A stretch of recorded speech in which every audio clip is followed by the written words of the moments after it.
ഉദയകുമാർ ഉരുട്ടിക്കൊലക്കേസിൽ വിധി ഇന്ന്. സ്റ്റേഷനിൽ വെച്ച് ഉരുട്ടിക്കൊലപ്പെടുത്തിയെന്നാണ് CBI കേസ്. സർവീസിലിരിക്കുന്ന പോലീസുകാർക്ക് വധശിക്ഷ ലഭിക്കുന്ന സാഹചര്യം സംസ്ഥാനത്ത് ഇതാദ്യം. തുടർന്ന് അങ്ങോട്ട് നടന്നതെല്ലാം വലിയ നാടകീയതകളായിരുന്നു.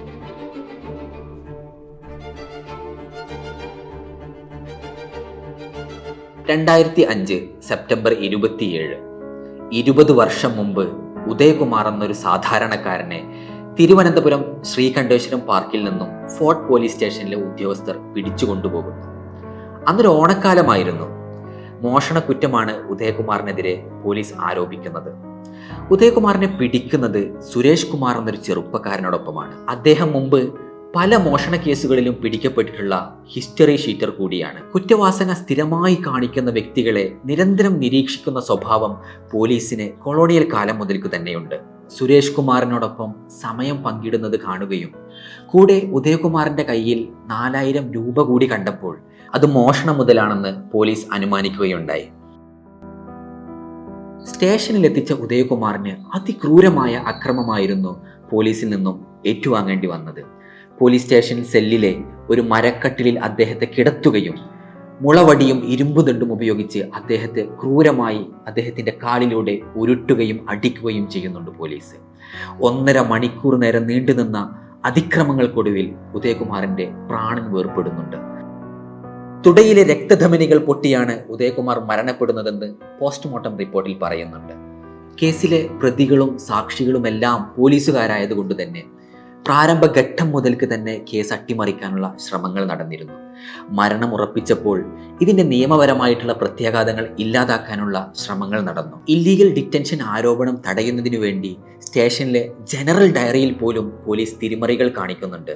ഉദയകുമാറിനെതിരെ 703/2005 എന്ന പേരിൽ FIR രജിസ്റ്റർ ചെയ്യുന്നു. യഥാർത്ഥത്തിൽ ഉദയകുമാറിനെതിരെയുള്ള ക്രൈം റെക്കോർഡ് ചെയ്യുന്നത് അദ്ദേഹത്തിന്റെ മരണശേഷമാണെങ്കിലും അഥവാ തൊട്ടടുത്ത ദിവസം പുലർച്ചെ 3 മണിക്കാണെങ്കിലും സ്റ്റേഷൻ റെക്കോർഡുകളിൽ രേഖപ്പെടുത്തുന്നത് രാത്രി 8 മണി എന്ന് തന്നെയാണ്. ഉടൻ തന്നെ മറ്റൊരു FIR കൂടി സെക്ഷൻ 174 CRPC പ്രകാരം രജിസ്റ്റർ ചെയ്യുന്നുണ്ട്.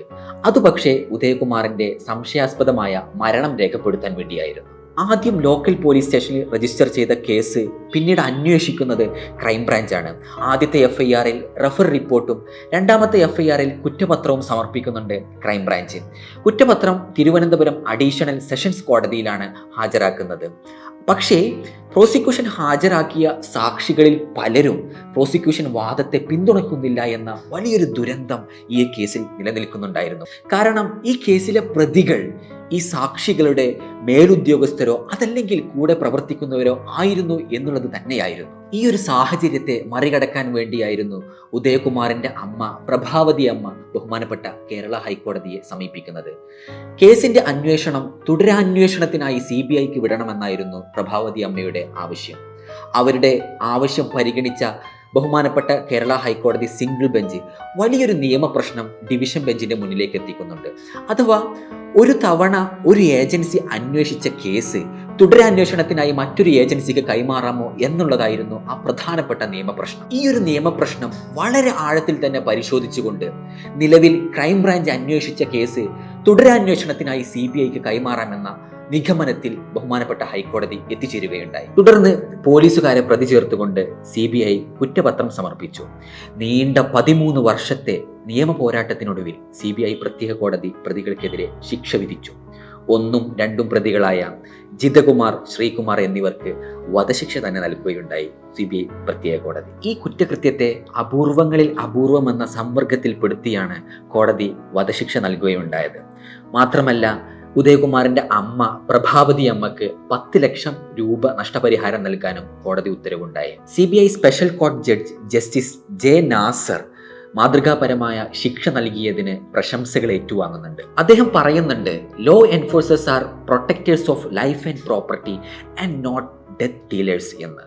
മറ്റു പ്രതികളായ TK ഹരിദാസ്, EK സാബു, അജിത് കുമാർ തുടങ്ങിയ ഉദ്യോഗസ്ഥർ ഉദയകുമാറിന്റെ മരണശേഷം അദ്ദേഹത്തിനെതിരെ വ്യാജമായി കേസ് രജിസ്റ്റർ ചെയ്യുകയും നിയമവിരുദ്ധമായി അദ്ദേഹത്തെ തടവിൽ വെച്ചതിനെ നിയമപരമായി ന്യായീകരിക്കുകയും ചെയ്തു എന്ന് കോടതി കണ്ടെത്തുകയുണ്ടായി. അവർക്കെതിരെ ഗൂഢാലോചന, വ്യാജരേഖ ചമക്കൽ, തുടങ്ങിയ കുറ്റങ്ങൾ തെളിഞ്ഞതായും കോടതി രേഖപ്പെടുത്തി.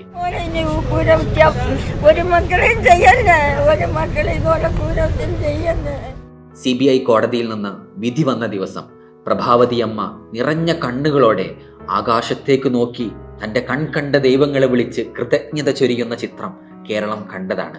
അന്ന് പ്രഭാവതി അമ്മ പറഞ്ഞൊരു വാക്കുണ്ട്: 13 വർഷം മുമ്പ് ഒരു ഓണക്കാലത്താണ് അവരെൻ്റെ മോനെ കൊന്നുകളഞ്ഞത്.